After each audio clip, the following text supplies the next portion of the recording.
అందులో పనిచేసే సిబ్బంది అక్కడ నివసిస్తారండి. అరే నాయన, హైకోర్టుకు ఒక్కసారి హైదరాబాద్ లో చూసి తగలడండి, బెంగళూరులో చూడండి, తమిళనాడులో చూడండి.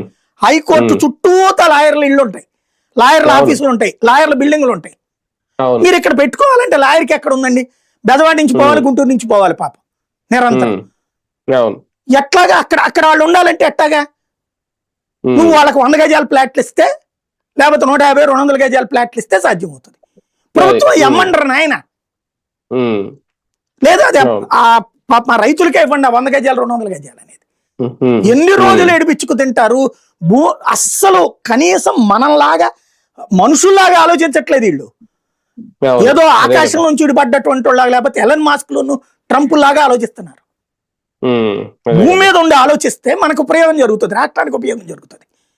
కానీ ఒకటి సార్, ఫైనల్ గా అంటే ఇప్పుడు ఇది ఈ ఇయర్ అయిపోయింది అనుకోండి, 2026లో చట్టబద్ధత వచ్చేస్తుందా? ఈ మాటలను బట్టి వచ్చేస్తుంది గ్యారెంటీ, కాకపోతే ఎక్కడి నుంచి ఎక్కడికనే తెలియదు.